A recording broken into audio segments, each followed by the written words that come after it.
नमस्कार मित्रांनो, भावी शिक्षक आणि शिक्षिकेंनो व कार्यरत शिक्षक वर्ग, मी अक्षय विरकर टिप्स 48 मध्ये तुम्हा सर्वांचं स्वागत करतो। आजच्या या व्हिडिओमध्ये आपण शिक्षक पात्रता परीक्षा याच्या संदर्भात बोलणार आहोत। म्हणजे जी की आपली 21 जूनला शिक्षक पात्रता परीक्षा होणार आहे आणि या परीक्षेसाठी आपल्याकडे आता फक्त जेमतेम 50 दिवस उरलेले आहेत। मग या 50 दिवसामध्ये आपल्याला शिक्षक पात्रता परीक्षा पास करायची आहे। मग या 50 दिवसामध्ये आपण शिक्षक पात्रता परीक्षा कशी पास करायची, आजच्या या व्हिडिओचा उद्देश हाच आहे की 50 दिवसामध्ये TET म्हणजे शिक्षक पात्रता परीक्षा कशी पास करायची। मग या 50 दिवसामध्ये शिक्षक पात्रता परीक्षेचा अभ्यास कसा करायचा, जेणेकरून आपण शिक्षक पात्रता परीक्षा एकदम व्यवस्थित पास करू। म्हणजे दिवसाचे आपल्याला किती तास अभ्यास करावा लागेल, दिवसाचं नियोजन कसं लावावं लागेल, हे सगळं आपण आजच्या या व्हिडिओमध्ये पाहणार आहोत। मग आपण आजच्या या व्हिडिओमध्ये आपण ज्या काही नोट्स प्रोव्हाइड करणार आहोत त्या नोट्सचं नियोजनसुद्धा कसं करायचं, नोट्स कशा वाचायच्या, कुठून वाचायच्या, कधीपर्यंत वाचायच्या, किती दिवसामध्ये ह्या नोट्सचं वाचन होतं, हे सर्वच्या सर्व आपण आजच्या या व्हिडिओमध्ये डिस्कस करणार आहोत। तत्पूर्वी आपण आपल्या नोट्ससाठी किंवा आपल्या चॅनलच्या माध्यमातून एक गाणं तयार केलेलं आहे, कृपया करून ते गाणं तुम्ही पाहून घ्या। शिक्षक पात्रता परीक्षा एका झटक्यात, सोबत आहेत टिप्स 48 चे अक्षय विरकर सर आणि त्यांच्या जबरदस्त अशा परिसर अभ्यास सामाजिक शास्त्र या नोट्स, त्यांच्या मानसशास्त्र शिकवण्याला नाही तोड, सोबत आहेत त्यांच्या संपूर्णते परिपूर्ण मानशावजारात। मग होणारच आम्ही एका झटक्यात शिक्षक पात्रता परीक्षा पास। झटपास झटपास झटपास झटपास झटपास, नोट्स मधील ज्ञान आणि कष्टाची जोड, अभ्यासाची लागू दे तुम्हा साऱ्यांना गोड, साधा सोप्या भाषेत नवे काही शिकूया, यशाच्या शिखराकडे एकत्र निघूया।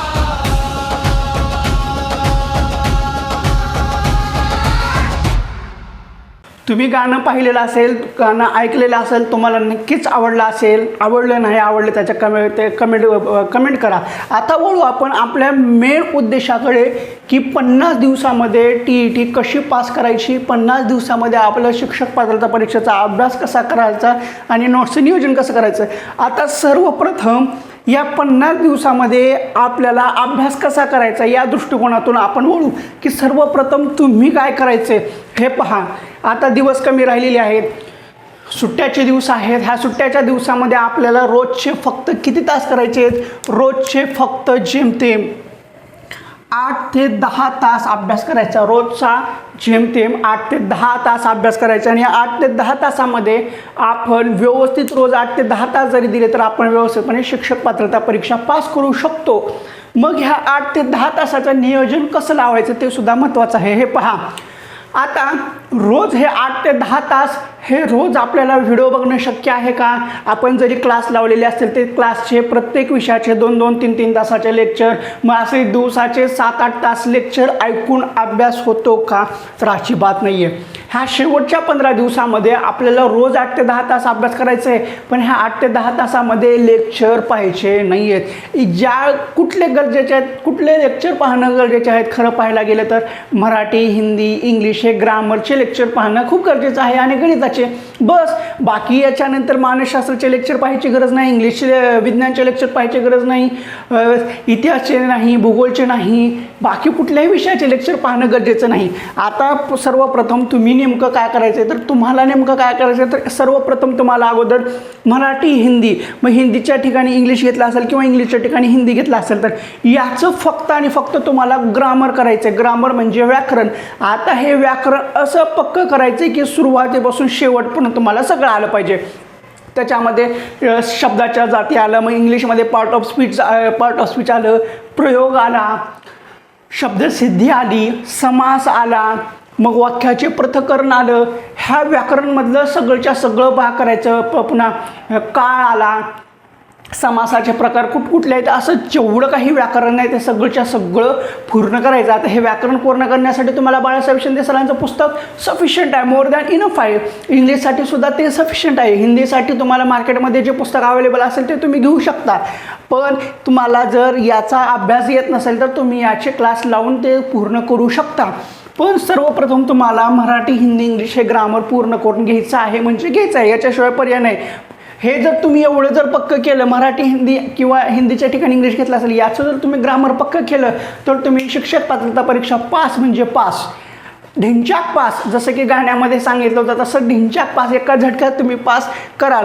कसं कराल त्यासाठीच मी आजचा हा व्हिडिओ केलेला आहे. त्याच्यासाठी आपल्याकडे भरपूर मटेरियल आहे, त्या मटेरियलचा आपण विचार करणार आहोत. पण सर्वप्रथम तुम्हाला वैयक्तिकरित्या काहीतरी कष्ट घ्यावं लागेल. देरे हारी पलंगावरी असं तर नसतं, सगळं काही आयतं रेडीमेड भेटत नसतं. तुम्हाला काहीतरी कष्ट घ्यावे लागत असतील. पेपर 1साठी तुम्हाला मराठी, हिंदीच्या ठिकाणी इंग्लिश घेतलं असेल किंवा इंग्लिशच्या ठिकाणी हिंदी घेतलं असेल, त्याचं तुम्हाला फक्त व्याकरण करायचं, कुठलं पुस्तक करायचं ते तुम्हाला सांगितलेलं आहे. मग त्यानंतर गणिताचा जास्त लोड घ्यायची गरज नाही. गणिताचं फक्त थोडंफार करा. 5वी स्कॉलरशिप, 8वी स्कॉलरशिप जुना, आता सध्याचं 4थी आणि 7वी, आणि त्यानंतर स्टेट बोर्डाचे जे पुस्तकं आहेत 5वीपासून 10वी पुढचे तेवढे सोडवा, स्वाध्याय सोडवा आणि जुन्या प्रश्नपत्रिका एवढंच करा. बाकी ह्याचे जास्त क्लास जरी नाही केले तरी चालतील. एवढं गणिताचं तुम्हाला 10 ते 12 मार्काचं जरी सोडवायला आलं तरी तुम्ही 100% TET पास होऊ शकता. फक्त तुम्हाला मराठी, हिंदी ग्रामर पूर्ण करायचं, त्याच्यामध्ये तुम्हाला 20-22 प्लस मार्क पडलेच पाहिजे. या दृष्टिकोनातून पक्क करा. गणितासाठी 10 ते 12 मार्काचं जरी आलं तरी बस. मग आता पेपर 1साठी उरतोय काय, तर पेपर 1साठी तुम्हाला मानसशास्त्र उरतं आणि परिसर अभ्यास उरतं. याची चिंता तुम्ही अजिबात करायची नाही. याच्यासाठी तुम्हाला मार्केटमधलं कुठलं पुस्तक घ्यायचं नाही आहे, मार्केटमधला कुठला ठोकळा घ्यायचं नाही आहे, कुठला क्लास लावायची गरज नाही आहे, कुठल्या क्लासचे लेक्चर ऐकायची गरज नाही आहे, किंवा हितलं पुस्तक उचल तिथलं पुस्तक उचल किंवा स्टेट बोर्डाचे सगळे पुस्तकं उकळून हे करायचं, त्याची सुद्धा आवश्यकता नाही आहे. तुमच्यासाठी मी एकदम व्यवस्थितपणे नियोजन केलेलं आहे. पेपर 1साठी तुम्हाला 60 मार्काचं रेडीमेड मी मटेरियल देणार आहे. ह्या 60 मार्काला मी तुम्हाला जे काही रेडीमेड मटेरियल देणार आहे, ह्या मटेरियलशिवाय तुम्हाला एक शब्दसुद्धा हिकडला ना तिकडला वाचायची आवश्यकता लागणार नाही म्हणजे नाही. कारण तेवढं दूरदृष्टी ठेवून, तेवढं एकदम डोळ्यात तेल घालून, डोळ्यात एकदम शार्प माइंडेडने, एकदम भविष्याचा विचार करून पुढले 3-4 वर्ष परीक्षेमध्ये काय येऊ शकतं, प्रश्न कसे विचारले जाऊ शकतात, त्या दृष्टिकोनातून मी मानसशास्त्र अद्ययावत करून त्याच्या नोट्स बनवलेले आहेत. आता हे मानसशास्त्राच्या नोट्स तयार करण्यासाठी जवळजवळ 15 ते 16 पुस्तकांचा अभ्यास केलेला आहे. कुठले? डीएडचे चालू प्रथम वर्षाचे, पुन्हा बी एडचं प्रथम वर्षाचं म्हणजे बी एडचं 1, डी एडचे 2, बी एडचे 2, पुन्हा डी एडचे आणि बी एडचे जुने, पुन्हा त्याच्या अगोदरचे डी एड आणि बी एडचे जे फडके प्रकाशन असो, सुविचार प्रकाशन असो, हे झाले. मग त्यानंतर 11वी-12वी चालू अभ्यासक्रम, 11वी-12वी जुना अभ्यासक्रम, 11वी-12वी त्याच्या अगोदरचा अभ्यासक्रम. कारण एका पुस्तकामध्ये कुठलाही एक सगळे भेटत नाही, कारण एका पुस्तकात एक चॅप्टर, एका पुस्तकात थोडी माहिती, एका पुस्तकात थोडी माहिती अशी आहे. त्यानंतर बालविकास, 11वी-12वीला बालविकास आहे, त्याच्यामधले सुद्धा बरेचसे प्रश्न आलेले आहेत. त्यानंतर शिक्षणशास्त्र, 11वी-12वीला शिक्षणशास्त्र आहे, त्याचासुद्धा अभ्यास केलेला आहे. मग विद्यापीठाचं पुस्तक आहे. मग विशेष गरजा असणाऱ्या बालकांसाठी एक विशेष पुस्तक आहे. मग संरक्षण यंत्रणासाठी एक वेगळं पुस्तक आहे. असे पुन्हा व्यक्तिमत्वाचा अभ्यास आहे, व्यक्तिमत्वाच्या अभ्यासासाठी एक वेगळं पुस्तक आहे. अशा जवळजवळ 16 ते 17 पुस्तकाचा अभ्यास करून एकदम व्यवस्थितपणे मांडणी करून आपण मानसशास्त्राच्या नोट्स बनवलेल्या आहेत. 28 चॅप्टर आहेत, जे की पूर्वी आपल्या मानसशास्त्राच्या नोट्समध्ये 18 चॅप्टर होते. 23 नोव्हेंबर 2025 रोजी जी काही परीक्षा झाली त्याच्यामध्ये 9 चॅप्टर आले. त्याच्यामध्ये मॅकडूलचं आले. मॅकडूलच्या जे काही 14 सहज प्रवृत्ती सांगितल्या, तर ह्या 14 सहज प्रवृत्ती आपल्याला वर्तनाच्या अभ्यासामध्ये सुद्धा येतात. म्हणजे वर्तन विचार हा एक टॉपिक आहे, त्याच्यामध्ये सुद्धा मॅकडूलच्या ज्या काही सहज प्रवृत्ती आहेत, 14 सहज प्रवृत्ती सांगितलेल्या आहेत, त्याच्यामध्ये सुद्धा येतो. पण हा जो काही मॅकडूलनं 14 सहज प्रवृत्ती सांगितलेल्या आहेत, ह्या 14 सहज प्रवृत्ती आपल्याला भावना या टॉपिकमध्ये सुद्धा भावना या टॉपिकमध्ये सुद्धा पाहायला भेटतात. मग आता इथं खूप जणांना कन्फ्युजन होतं की भावना आणि वर्तन विचार एकच टॉपिक आहे का? नाही, दोन्ही वेगवेगळे टॉपिक आहेत. भावना खूप मोठा टॉपिक आहे, वर्तन विचारसुद्धा खूप वेगळा टॉपिक आहे. वर्तन विचारमध्ये चारित्र्याचा सुद्धा विचार आहे. भावनामध्ये व्यक्ती जो काही विचार करतो त्याच्यावर आधारित आहे, त्याच्या मनामधल्या ज्या काही भावना असतात त्या भावनावर आधारित मॅकडोलने ज्या काही 14 सहज प्रवृत्ती सांगितलेल्या आहेत त्यावर आपल्याला परीक्षेमध्ये प्रश्न पडला होता. पेपर 1ला आणि पेपर 2ला वर्तन विचारमध्ये सुद्धा त्याच्यावर एक प्रश्न पडला होता. मग हे जे काही वर्तन विचार आहे किंवा मॅकडोलनं जे काही 14 सहज प्रवृत्ती सांगितलेलं आहे ह्या तुम्हाला इतर कुठल्याही पुस्तकामध्ये पाहायला भेटत नाही. तुम्ही मार्केटमध्ये शोधून भेटत नाही आहेत. याच्यासाठी तुम्हाला विद्यापीठाचे पुस्तकं वाचावे लागतात. मग जे काही युनिव्हर्सिटीचे आहेत, मग जे काही BAचे आहेत, MAचे आहेत त्याच्यामध्ये तुम्हाला हे पाहायला भेटतात. किंवा जो काही व्यक्तिमत्वाचा विकास आहे किंवा व्यक्तिमत्व हे जे काही सेपरेट पुस्तक आहे याच्यामध्ये तुम्हाला पाहायला भेटतं, जे की आपल्या शालेय अभ्यासक्रमामध्ये किंवा D.Edचा अभ्यासक्रम आहे किंवा मार्केटमध्ये कुठलेही पुस्तक आहे त्याच्यामध्ये मिळणार नाही आहे. आणि बरेचसे नवीन टॉपिक आहेत, त्या सगळ्यांचा अभ्यास करून आपण मानसशास्त्राच्या ह्या नोट्स बनवलेल्या आहेत. आता ह्या मानसशास्त्राच्या नोट्सची किंमत 401 रुपये आहे. त्याचे पेज 324 आहेत. पूर्वी 153 पेज होते, त्याची किंमत 351 होती. आता 324 पेज आहेत, 401 रुपये किंमत आहे. आता पेपर 1 तुम्हाला 60 मार्काचा मी एक बंच देणार आहे. या बंचमध्ये तुम्हाला तब्बल 18 PDF भेटणार आहेत. 18 पैकी एक PDF ही मानसशास्त्राची असणार आहे. बाकी सगळ्या PDF हा 71 रुपयाच्या आहेत. म्हणजे पर PDF 71 रुपयाची आहे. 6वी ते 10वीचा तुम्हाला भूगोल मिळून जातो. मग त्याच्यानंतर महाराष्ट्राचा भूगोल, भारताचा भूगोल मिळून जातो. आता महाराष्ट्राचा भारताचा भूगोल का गरजेचा आहे? कारण जो काही सध्याचा चालू अभ्यासक्रम आहे त्याच्यामध्ये महाराष्ट्रात आणि भारताच्या भूगोलचा कुठं उल्लेखच नाही आहे. मग हा महाराष्ट्रात आणि भारताचा भूगोलचा अभ्यास आला कुठून? तर हा आपण सगळं इकडून तिकडून गोळा केलेला नाही आहे. जो काही आपला शालेय अभ्यासक्रम होता, जुना शालेय अभ्यासक्रम उचलून पहा. त्याच्यामध्ये 4थीला महाराष्ट्राचा भूगोल होता, 4थीला महाराष्ट्राचा भूगोल होता, 10वीला महाराष्ट्राचा भूगोल, 9वीला महाराष्ट्राचा भूगोल होता. त्याचा आपण एकत्रित करून हा महाराष्ट्राचा भूगोल केला. सॉरी हे तर थोडीशी गल्लत झालेली आहे. महाराष्ट्राचा भूगोल हा जुन्या अभ्यासक्रमामध्ये 4थीला महाराष्ट्राचा भूगोल होता.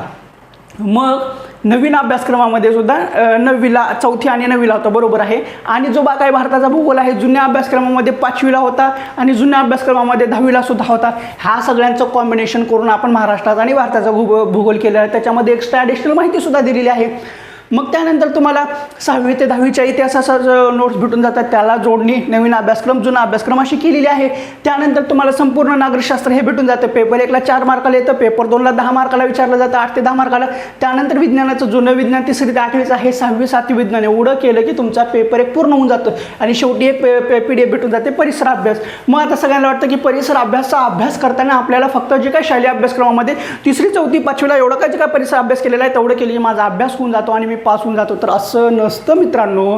परिसर अभ्यासाचा अभ्यास करण्यासाठी तुम्हाला 6वी ते 10वीचा भूगोल, 6वी ते 10वीचा इतिहास, महाराष्ट्र भूगोल, भारताचा भूगोल, नागरिकशास्त्र, मग विज्ञान हे सुद्धा वाचावं लागतं तरच तुमचं परिसर अभ्यास पूर्ण होतं. मग त्याच्यामध्ये मार्क्स भेटतात. पण तुमच्या एक सायकोलॉजी तुमची काय, तुमच्या मनामध्ये एक दृष्टिकोन झालेला आहे, तुमचा एक पूर्वग्रह झालेला. काय पूर्वग्रह झालेला आहे की नाही 1ली ते 5वीचा पेपर मी देतोय, माझा विषय 1ली ते 5वीचा आहे, मी 1ली ते 5वीचा शिक्षक आहे किंवा होणार आहे, मला फक्त 1ली ते 5वीचा पेपर द्यायचा आहे. मग त्याच्यामध्ये मी फक्त 1ली ते 5वीचाच अभ्यास करणार आणि परिसर अभ्यास हा 3री, 4थी, 5वीला परिसर अभ्यास एवढा विषय दिलेला आहे, मी तेवढाच करणार आणि परीक्षेला जाणार आणि 3-4 मार्क घेऊन येणार.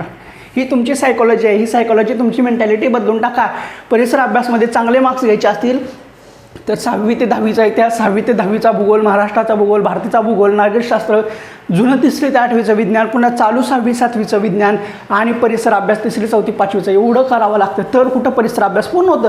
त्याच्यासाठीच एवढी सगळी मगजमारी तुम्हाला इकडलं तिकडलं ओळखण्यापेक्षा मी तुम्हाला ऑलरेडी 60 मार्काचा एक बंच देत आहे. ह्या बंचमध्ये हा 60 मार्काचा बंच आहे. एवढं केलं की तुमचे 60 पैकी 60 मार्क पक्के होऊन जातात, डंके की चोट पे. आता तुम्हाला विश्वास बसत नसेल तर 23 नोव्हेंबर 2025चा जो काही पेपर झालेला आहे तो पहा. त्याच्यामधले आलेले प्रश्न त्याचा पुराव्यासहित आपण व्हिडिओ टाकलेला आहे.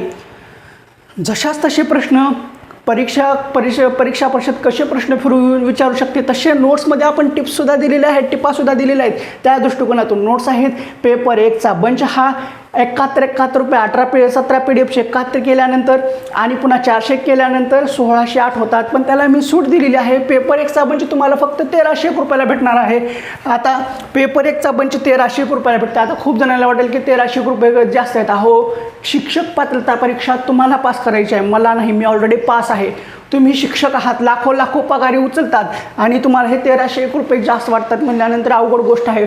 परीक्षा तुम्हाला पास करायची आहे. सुप्रीम कोर्टाचा आदेश आहे, त्यानुसार तुम्हाला परीक्षा पास करणं गरजेचं आहे. पैशाचा विचार करू नका, एकदम क्वालिटी मटेरियल आहे. विश्वास ठेवा, विश्वास ठेवून नोट्स घ्या. त्याच्यासाठी सॅम्पलसुद्धा मी तुम्हाला प्रोव्हाइड करणार आहे. अगोदर सॅम्पल पहा, आवडल्या, विश्वास बसल्या तर घ्या, नसेल आवडत तर ठीक आहे, चलू द्या. मार्केटमध्ये 400-500 रुपयाला ठोकळा भेटतो, तो ठोकळा वाचा, ठोकळ्यासारखं ठोकळा व्हा, परीक्षेला जावा, मार्क पडणार नाहीत, नापास होणार. हे वर्षानुवर्ष चालत आलेली परंपरा आहे. याचा अनुभव आम्ही सुद्धा घेतलेला आहे, मी सुद्धा असंच केलेलं आहे. अनुभवाचे बोल आहेत. पहिल्याला आम्हाला ठेच लागलेली आहे, या ठेचा लागलेला तुम्हाला होऊ नये, याचा परिणाम तुमच्यावर होऊ नये, त्या दृष्टिकोनातून हे सगळं चालू आहे. आता पुढल्या वर्षी हा नोट्स भेटतील ना भेटतील ह्याची काही गॅरंटी नाही आहे. असून आता तुम्हाला पेपर 2चा ज्यांचा सामाजिक शास्त्र आहे त्यांच्यासाठी मी तुम्हाला डायरेक्ट 90 मार्काचा बंच देणार आहे. जसं की इकडे दाखवल्याप्रमाणे पेपर 1चं मानसशास्त्र आहे, तसं पेपर 1 आणि पेपर 2साठी कंबाईंड मानसशास्त्र आहे आपलं, त्याचं सुद्धा मानसशास्त्र 30 मार्काचं भेटणार आहे. मग ज्या काही सामाजिक शास्त्राच्या नोट्स आहेत त्याच्यामध्ये इतिहास आलं, इतिहास 20 ते 22 मार्काला विचारलं जातं. नागरिकशास्त्र 8 मार्काला विचारलं जातं, 8 ते 10. मग अर्थशास्त्र आहे, अर्थशास्त्र 5 मार्काला विचारलं जातं, जेमतेम 5 मार्काला नाही तर नाही. मग बाकीचं भूगोल विचारलं जातं. याच्या दृष्टिकोनातून आपण सामाजिक शास्त्र ज्यांचा पेपर 2 आहे सामाजिक शास्त्र त्यांच्यासाठी आपण पेपर 2चा सामाजिक शास्त्राचा 90 मार्काचा बंच आहे. त्याच्यामध्ये तुम्हाला मानसशास्त्राचं 30 मार्काला भेटणार आहे, इतिहास 20 मार्काचं मटेरियल, नागरिकशास्त्राचं 10 मार्काचं, भूगोलाचं 25 मार्काचं आणि अर्थशास्त्राचं 5 मार्काचं मटेरियल भेटणार आहे. मग याच्यामध्ये तब्बल तुम्हाला 20 PDF भेटणार आहेत. आता ह्या 19 याच्यामध्ये एक्स्ट्रा एक ॲडिशनल काय आहे, 9वीचा जुना इतिहास करावा लागतो. पेपर 1ला गरज नाही, पेपर 2ला करणं गरजेचं आहे, त्याच्याशिवाय पर्याय नाही. 10वीचा जुना इतिहास करावा लागतो, कारण त्याच्यामध्ये दुसरं महायुद्ध आहे, पहिलं महायुद्ध आहे, त्याची काकणे आहेत, परिणाम आहे, वेगवेगळ्या गोष्टी आहेत. केमाल पाशा आहे, वेगवेगळे असे सत्ताधारी आहेत, हुकुमशहा आहेत. पुन्हा आपला हे सुद्धा आहे जर्मनचा ॲडॉल्फ हिटलर, त्याचीसुद्धा माहिती आहे. बाकी कुठल्या पुस्तकामध्ये नाही, पण जुन्या 10वीच्या पुस्तकामध्ये आहे. त्याच्यावर प्रश्न विचारले जातात. इंग्रज भारतामध्ये आले, मग त्यांनी कब्जा कोणावर कसा दिला, वसाहतींचं राज्य कसं होतं, काय होतं, आफ्रिकेतल्या वसाहती कुठल्या होत्या, कुणी कुणावर कसं राज्य केलं, हे सगळं तुम्हाला 10वीच्या जुन्या इतिहासामध्ये भेटतं. 10वीच्या नवीन इतिहासामध्ये ते नाही आहे. पेपर 2साठी ते करावंच लागतं. त्यानंतर आहे 11वीचा इतिहास, 12वीचा इतिहास. हा पहिलीला पेपर 1ला करायची गरज आहे का? अजिबात नाही आहे, पेपर 2साठीच आहे. त्यानंतर जगाचा भूगोल पेपर 1साठी करायची गरज आहे का? अजिबात नाही आहे, पेपर 2साठी करावं लागतं. मग हे परिसर अभ्यास असत आहे. मग पेपर 2साठी आपण 90 मार्काचा बंच अवेलेबल केलेला आहे. याच्यामध्ये तुम्हाला तब्बल 20 PDF भेटून जातात.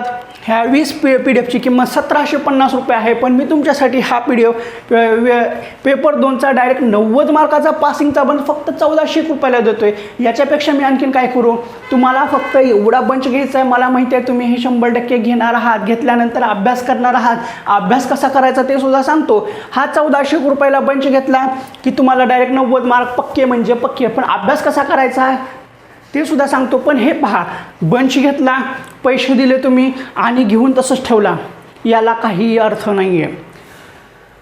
तसं करायचं असेल तर अजिबात घेऊ नका, नोट्सचाही अपमान करू नका आणि उगं पैसे घेऊन ते तसं धूळ खाईल करायचं नाही. अभ्यास करायचा असेल तर आणि तरच नोट्स घ्या, अन्यथा घेऊ नका, कारण नोट्स खूप इम्पॉर्टंट आहेत. नोट्स कशा वाचायच्या ते सुद्धा सांगतो. हे झालं पेपर 1 पेपर 2चा बंच. आता ज्यांचा पेपर 1 ही आहे आणि पेपर 2 ही आहे, पेपर 1 आहे आणि पेपर 2 सामाजिक शास्त्राचा आहे, मग त्यांच्यासाठी आपण कॉम्बो नोट्स केलेले आहेत. त्याच्यामध्ये 23 PDFचा बंच आहे. हा 23 PDFचा बंच हा ओरिजिनल किंमत 1963 रुपये आहे, पण तुम्हाला सूटमध्ये 1631 रुपयाला भेटणार आहे. हे सूट फक्त काही दिवसच असणार आहे. मग ज्यांना फक्त परिसर अभ्यासाचा 30 मार्काच्या घ्यायचा आहे त्यांना 1000 रुपयामध्ये इतिहास भूगोल विज्ञानच्या नोट्स भेटून जातील, नागरिकशास्त्रसुद्धा भेटून जाईल. ज्यांना फक्त सामाजिक शास्त्र 60 मार्काच्या घ्यायचे आहेत त्यांच्यासाठी हा बंच 1200 रुपयाला आहे. बस एवढंच आहे. बरं, वळू आता ह्या नोट्सची मार्केटिंग वगैरे सगळं ही झालं, ठीक आहे. आता तुम्ही नोट्स घेतलात, नोट्स घेतल्यानंतर तुम्हाला ह्या नोट्सचा अभ्यास कसा करायचा. आता मला माहिती आहे तुम्ही नोट्स घेणार आहात, घेतलेले आहेत आणि घेत चालच. मग हे घेतल्यानंतर तुम्हाला ह्याचा अभ्यास कसा करायचा ते सुद्धा महत्त्वाचं आहे. हे पहा, मी तुम्हाला अगोदर सांगितलं की तुम्ही फक्त मराठी, हिंदी, इंग्लिश याचं ग्रामर करा. पेपर 1साठी गणिताचं काय करायचं ते सुद्धा सांगितलं. मग हे केल्यानंतर तुम्ही आता नोट्स घेतलात, नोट्स घेतल्यानंतर ह्या नोट्सचा अभ्यास कसं करायचा ते सांगतो. त्याच्या अगोदर सगळ्यात महत्त्वाचा जो काही विषय आहे मानसशास्त्र, हा मानसशास्त्र विषय 30 मार्काला आहे. पेपर 1 असो पेपर 2 आहे, त्याच्यामध्ये 30 मार्काचा विषय आहे. मग ह्या 30 मार्काच्या विषयासाठी तुम्हाला तब्बल 7 दिवस द्यायचे आहेत. दिवसाचे या 7 दिवसामध्ये रोजचे 4 ते 5 तास फक्त मानसशास्त्र वाचायचे. मग आता हे मानसशास्त्र 4 ते 5 वाचायचं आहे. मग आता मानसशास्त्राचा पहिला टॉपिक केला अध्ययन अध्यापनाचे मानसशास्त्र स्वरूप व चर्चा. हे जर सुरू केलं त्याच्यामध्ये स्वरूप व चर्चामध्ये पहिल्यांदा व्याख्या आहे, त्या व्याख्या भांडणाच्या स्वरूपात आहेत. मग त्यानंतर पद्धती आहेत, आत्मनिरीक्षण, बाह्यनिरीक्षण, प्रायोगिक पद्धत, सर्वेक्षण पद्धत, मग पुन्हा वैकसिक पद्धत, सांख्यिकी पद्धत, हे सगळं आहे. हे जर तुम्ही प्रथम वाचत असाल तर तुम्हाला समजणार नाही. काळजी करू नका. चॅप्टर 1चा 1 तासाचा एक व्हिडिओ आहे जो की आपण 3-4 वर्षापूर्वी बनवलेला आहे. ज्यावेळेस 2021ला परीक्षा होते त्यावेळेस बनवलेला आहे. जवळजवळ त्याच्यामध्ये 1,20,000च्या पुढं व्ह्यूज गेलेले आहेत. तो व्हिडिओ काढा, हेडफोन लावा किंवा स्पीकरवर ठेवा, ते पाहू नका, फक्त ऐका. तुम्ही रोजचे जे काही काम करत आहात ते काम करत तो व्हिडिओ ऐका. एकदा ऐकला की तो चॅप्टर तुमच्या मस्तकामध्ये बसून जातो, कारण एवढं छान पद्धतीने मी सांगितलेलं आहे. तुम्ही एकदा ऐकून पहा, ऐकल्यानंतर तुम्हाला लक्षात येईल. कारण उगाचच 1,20,000 लोकांनी तो व्हिडिओ पाहिलेला नाही आहे आणि त्याच्यामध्ये खूप सुंदर कमेंट आहेत, लाईकसुद्धा भरपूर आहेत. कारण तसं त्या पद्धतीने मी मानसशास्त्र शिकवलेलं आहे. माझ्या जीवा भावाचा आवडीचा विषय आहे, तो शिकवलेला आहे. जर वाचून का समजत नसेल तर व्हिडिओ पाहतो पाहिल्यानंतर तुमच्या मस्तकात बसेल आणि तुम्हाला एकदम जबरदस्त लक्षात राहील. व ते ऐकल्यानंतर मग तुम्ही चॅप्टर 1च्या नोट्स वाचायला सुरू करा. 1 तास, 1 तासाचा तो व्हिडिओ तुम्ही एकदा 2दा ऐकला आणि ज्यावेळेस तुम्ही चॅप्टर 1च्या नोट्स आपण ज्या काही पुस्तकामध्ये दिले ते वाचायला सुरू केलात, 1 तास, 1 तासामध्ये तुमचा चॅप्टर जिकडं तिकडं होऊन जातो. तो 1 तासाचं लेक्चर ऐकलं, परत 1 तासामध्ये ऐकलं 2 तास आणि 1 तासामध्ये तो चॅप्टर वाचा. 3 तासामध्ये तुमचा चॅप्टर 1 खल्लास. हो, असेच सगळे चॅप्टर करत तुम्हाला तरी ते दिवसाचे फक्त 4 ते 5 तास द्यायचे, पण 3 तासामध्ये तुमचा रोजचा 1 चॅप्टर मानसशास्त्राचा क्लिअर होतोय. पहिले 15-16 चॅप्टर मोठे आहेत, बाकीचे नंतर तर एकदम छोटे आहेत. 15-20 मिनिट 10 मिनिटामध्ये होऊन जातं. रोजचे तुम्हाला मानसशास्त्राचे 4 ते 5 तास द्यायचे. हे कधी? सुरुवातीचे 7 दिवस. एक पहिल्या 7 दिवसामध्ये तुम्ही हे सगळं लेक्चरचे व्हिडिओ ऐकले, त्याच्यानंतर हे नोट्स वाचले की तुम्हाला 70 ते 80% मानसशास्त्र समजून जातं. मग नंतर फक्त तुमचं फास्ट रिव्हिजनचं करणं आहे, कारण 7 दिवसामध्ये तुमचं मानसशास्त्र कव्हर होणार आहे. एक ते व्हिडिओ ऐकायचे आणि त्यानंतर आपल्या नोट्स वाचायचे. विषय खल्लास, मानसशास्त्र आउट ऑफ. त्यानंतर रोजचे 2 तास तुम्हाला याच्यामधल्या PDF वाचायच्या. रोजचे 2 तास एक PDF घ्या. 6वी जुना इतिहास 2 तास द्या त्या PDF-ला. आहेत पेज किती? 39, म्हणजे 40 समजा, त्याला भागिले 2 करा, 20 पानं. असे 20 पानं वाचायला तुम्हाला 2 तासामध्ये होणार नाहीत का? आरामात होतात, समजून उमजून होतात. रोजच्या 2 तासामध्ये रोज एक अशी PDF करायची. PDF किती आहेत? पेपर घेतलात तर तुम्हाला ह्या 17 PDF 17 दिवसामध्ये तुमचं हे रोज 2-2 तास करून हे पूर्ण होऊन जातं. आपल्याकडे 50 दिवस आहेत. मग हे 17 दिवस, पुढल्या 17 दिवसामध्ये आणखीन एक रिव्हिजन होऊन जातं. पुन्हा नंतर मग तर काही नाही, रोज 3-3, 4-4 PDF होऊन जातात. 3 वेळा रिव्हिजन होऊन जातं. रोज 2 तास जर ह्या PDF-ला वेळ दिला, रोज 2 तासामध्ये एक PDF वाचली किंवा 2 ते 3 तासामध्ये एक PDF वाचली, तुमचं हे 3 वेळा रिव्हिजन होऊन जातं. हेकडल्यासुद्धा 20 PDF आहेत. ह्या मानसशास्त्र जर कंटिन्यूमध्ये तुम्हाला 7 दिवसामध्ये करायचं आहे, त्याच्यासोबतच तुम्हाला रोजचे 2 तास ही एक PDF वाचायचे आहे. याचेसुद्धा तुमचे 3 रिव्हिजन होऊन जातात. याच्यासाठी फक्त आणि फक्त तुम्हाला वाचन गरजेचं आहे. मग आता तिथं वाचतानासुद्धा मी टिपा दिलेल्या आहेत की बाबांनो इथं प्रश्न असा विचारला जाऊ शकतो, असा फिरवला जाऊ शकतो. ह्या वेळा विचारलं होतं. काही ठिकाणी TET टाकलेला आहे, त्याचा उल्लेख केलेला आहे. मग काही ठिकाणी बोल्ड केलेला आहे. मग आता जिथं TET टाकलेला आहे, तुम्हाला प्रश्न पडला असेल की याच्यामध्ये फक्त TET टाकलं आहे तेवढंच वाचायचं का? नाही आहे. नोट्समध्ये जेवढ्या ओळी दिलेल्या आहे, जेवढे शब्द दिले आहेत तेवढे तोंडपाठ करायचे. वाचून लक्षात होऊन जातं. एवढंच करायचे. तुम्हाला मानसशास्त्र 7 दिवस 4 ते 5 तास 1 तासाचा व्हिडिओ ऐकायचा. दुसऱ्या तासामध्ये तोच व्हिडिओ 1.5 पळवून ऐकायचा, म्हणजे 1.5च्या स्पीडनं. 3ऱ्या तासाला वाचन, मानसशास्त्राच्या चॅप्टरचं वाचन झालं. हो, पुन्हा मानसशास्त्र उघडून बघायची गरजच नाही आहे. हे अनुभवाचे बोल आहेत, कारण मानसशास्त्र तेवढं साध्या सोप्या पद्धतीने लिहिलेलं आहे, साध्या सोप्या पद्धतीने शिकवलेलं सुद्धा आहे.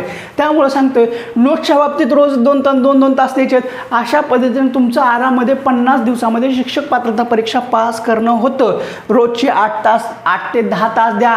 आता सुट्ट्या आहेत, सगळे कामं सोडून द्या. इकडं तिकडं फिरणं, उन्हाळ्याच्या सुट्ट्या आहेत म्हणून इकडं फिरतो तिकडं फिरतो, हरियाली बघतो, ऊनच लागले म्हणून कुठे जम्मू काश्मीरला जातो किंवा महाबळेश्वरला जातो, असल्या गोष्टी करू नका. किंवा सासरवाडीला जाऊन मस्त आमरसाचा ताव घेतो, असल्या काही गोष्टी करू नका. अभ्यास करा. 50 दिवस आहेत आणि जे काही कार्यरत शिक्षक आहेत त्यांना जनगणना सुद्धा आहे. जनगणना करत करत ह्या गोष्टी करायच्या आहेत. त्यामुळे लवकरात लवकर नोट्स घ्या, अभ्यास करा आणि रोजचे 8 ते 10 तास द्या. हो, फक्त हे 50 दिवस तुम्ही रोजचे 8 ते 10 तास अभ्यास केला तर तुमच्या जीवनाचं कल्याण होणार आहे. माझं काय हो, माझं सगळं झाले गेले. आम्ही TET पास केलेलं आहे, टेट दिलेलं आहे. आता तुम्हाला कार्यरत शिक्षक आहात, तुम्हाला TET पास करायची गरजच आहे. जरी सुप्रीम कोर्टामध्ये रिव्ह्यू याचिका पडलेली असेल, त्याचा निकाल कधी लागेल हे सांगता येत नाही. त्याच्यावर तुम्ही बसू नका, कारण तुम्हाला 2027 पर्यंतचा वेळ आहे. तोपर्यंत पास करायचे, पास करणं गरजेचं आहे. मुदतवाढ भेटेल न भेटेल ती पुढली गोष्ट, शक्यता तर कमी आहे. रिव्ह्यू याचिका पडली आहे, ती त्याचा निकाल कधी लागेल ती पुढली गोष्ट आहे. सद्यस्थितीला तुमच्या ताटामध्ये काय वाढलेलं आहे? शिक्षक पात्रता परीक्षा पास करणं. त्याच्यावर लक्ष द्या. आणि जे काही 12वी शिक्षक आहेत त्यांना तर गरजेचं आहे. त्याच्याशिवाय तर तुम्हाला टेट परीक्षा देता येणार नाही. जरी टेट परीक्षा देता आली तर पहिली त्या आठवड्यात तुम्ही पात्र नसणार आहे. त्यासाठी पेपर 1 आणि पेपर 2च्या आपण सुंदर अशा नोट्स दिलेल्या आहेत. त्या नोट्सचा आस्वाद घ्या, अभ्यासाला लागा. आता नोट्स घेतल्यानंतर तुम्ही सगळ्यात महत्त्वाचं असतं की नोट्स घेतल्या तुम्हाला त्याच्यामध्ये पासवर्ड असतो. प्रत्येक नोट्सला पासवर्ड असतो. मग तो पासवर्ड कसा असतो? तर आता तुम्ही समजा संपूर्ण नागरिकशास्त्राची एक PDF घेतली, 71 रुपये दिलात आणि नागरिकशास्त्राची PDF घेतली. मी तुम्हाला PDF पाठवणार. त्या PDFचं नाव असतं संपूर्ण नागरिकशास्त्र नोट्स. आता याच्या पुढे 1 असतं, 2 असतं, 3 असतं, रँडमली असतं. आता इथं पासवर्ड आहे PASSWORD. आता पासवर्ड म्हणजे हा पासवर्ड आहे का? नाही आहे. ह्याच्या खाली हा जो काय दिलेला आहे नागा 413-512 हा संपूर्ण टाकायचा तो पासवर्ड असतो. मग आता मी तुम्हाला PDF पाठवली. अगोदर PDF पाठवल्यानंतर त्या PDFचा PDFवर नाव असतं संपूर्ण नागरिकशास्त्र नोट्स 1. मग मी तुम्हाला पासवर्डच्या स्वरूपामध्ये पाठवत असतो पासवर्ड. त्याच्यामध्ये सगळा याचा उल्लेख केलेला असतो. काय उल्लेख केलेला असतो? जी काय मी तुम्हाला PDF पाठवलेली आहे 4 नंबरची असो 3 नंबरची असो, तिथं असतं संपूर्ण नागरिकशास्त्र नोट्स 5 किंवा 3-2. त्याच्या खाली पासवर्ड असतो. मग हा टाकायचा का नाही? ह्याच्या खाली हा जो काही संपूर्ण दिलेला आहे हा टाकायचा, फक्त एवढाच टाकायचा. मग तुमची PDF ओपन होते. बरं, ह्या सगळ्या नोट्स तुम्हाला घ्यायच्या तर कशा घ्यायच्या? आता त्याच्यासाठी आपला नंबर आहे 89 99 65 38 15.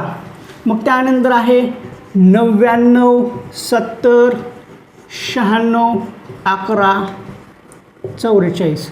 हे जे काय जे 2 नंबर दिलेले आहेत 89 99 65 38 15 99 70 96 11 44. ह्या नंबरवर तुम्ही फोनपे करा, गुगल पे करा. तुम्हाला पेमेंट झाली की त्याचा स्क्रीनशॉट सेंड करा. तुम्हाला लागलेच नोट्स भेटून जातील. याचे सॅम्पल पाहिजे असतील तर ह्याच नंबरला तुम्ही व्हॉट्सअप करा. तुम्हाला सॅम्पलसुद्धा भेटून जातील. मानसशास्त्राचे 50 पेजचं सॅम्पल आहे. सामाजिक शास्त्राचं तब्बल 90 पेजचं सॅम्पल आहे. त्याच्यामध्ये परिसर अभ्याससुद्धा इन्क्लूड आला. सॅम्पल पहा, आवडल्या तर घ्या. नाही आवडत असतील, तुम्हाला परवडत नसेल किंवा नाही पैसे खूपच होत आहेत, हीच होत आहेत, त्याच्यापेक्षा मार्केटमध्ये ठोकळा भेटतो 400-500 रुपयाला, तुम्हाला तो योग्य वाटत असेल तर घ्या. कुठूनही करा पण अभ्यास करा. माझं काहीही दुमत नाही आहे. तुम्हाला वाटत असेल क्लास लावून अभ्यास होतो तर तुम्ही तो सुद्धा ट्राय करून पहा. आपलं काहीही म्हणणं नाही आहे. जिथून चांगलं भेटतं तिथून तुम्ही घ्या. आणि जर तुम्हाला वाटत असेल की बाबा क्लास लावला आहे, इतके दिवस आपण क्लास केलेला आहे, क्लास करूनसुद्धा तुम्हाला अभ्यास होत नाही आहे, एवढे 4-4 तास लेक्चर, पुन्हा त्यांचेच क्लासेसची पुस्तकं असतात आणि त्या पुस्तकामध्ये 1760 चुका आहेत. आणि ते आपण जे काही मागच्या वर्षीचे पेपर पाहिले आणि ह्यांची पुस्तकं पाहिले, ह्यांचे नोट्स पाहिले तर त्याच्यामध्ये ढेकळं काही ना गेले. आणि जे तुम्ही काय ठोकळा घेतलेला आहे त्या ठोकळ्यामध्ये मानसशास्त्र वाचले आणि परीक्षेचे पेपर पाहिले तर त्याच्या मानसशास्त्रामध्ये 3 ते 4 मार्क्ससुद्धा मार्क्सचे प्रश्न नाहीत. असं होत आहे. काळ बदललेला आहे. काळानुसार बदलत चालले जायचं. अभ्यासक्रम बदलत आहे. बदललेल्या अभ्यासक्रमानुसारच आपण नोट्स केलेले आहेत. मानसशास्त्राच्या नोट्स एकदम दर्जेदार अद्यावत आहेत. सगळ्या नोट्स तशा दर्जेदार अद्यावत आहेत. असो, ज्यांना आवश्यक वाटत असेल त्यांनी ह्या नोट्स घ्या. 89 99 65 38 15 99 70 96 11 44 हे सगळं आहे. तुम्हाला 50 दिवसामध्ये नियोजन कसं करायचं ते सगळं एकदम व्यवस्थितपणे सांगितलेलं आहे. जर तुम्ही ह्या नोट्स घेतल्या तर हे नियोजन लागू पडेल. जर तुम्ही ह्या नोट्स घेतल्याच नाही तर हे नियोजन तुम्हाला लागू पडणार नाही. हे नोट्स जे घेतील त्यांच्यासाठी हे नियोजन आहे. आता बाकीच्यांसाठी वेगळं नियोजन असणार आहे. त्यासाठी आपण प्रत्येक विषयानुसार किती किती तास द्यायचं हे आपण नंतरच्या व्हिडिओमध्ये पाहू. तर ठीक आहे, आजच्या या व्हिडिओमध्ये इथंच थांबू. हा व्हिडिओ कसा वाटला तो कमेंट बॉक्समध्ये सांगा. व्हिडिओ आवडला असेल तर व्हिडिओला लाईक करा. व्हिडिओ पाहून तुमचा काही फायदा झाला आहे असं वाटत असेल तर आणि तरच आपल्या चॅनलला सबस्क्राईब करा. तर ठीक आहे, पुन्हा भेटू पुढल्या एका व्हिडिओमध्ये अशीच महत्त्वपूर्ण माहिती घेऊन. जाता जाता परत एकदा गाणं ऐका आणि गाणं कसं वाटलं ते कमेंट बॉक्समध्ये नक्की सांगा. करू आम्ही शिक्षक पात्रता परीक्षा एका झटक्यात सोबत आहेत तिच चे अक्षा विरकर सर आणि त्यांच्या जबरदस्त अशा परिसर अभ्यास आणि सामाजिक शास्त्र या नोट्स. त्यांच्या मानसशास्त्र शिकवण्याला नाही तोड. सोबत आहेच त्यांच्या संपूर्णते परिपूर्ण मानशा बजाराच मग होणारच आम्ही एका झटक्यात शिक्षक पात्रता परीक्षा पास. झटपास झटपास झटपास झटपास झटपास. नोट्स मधील ज्ञान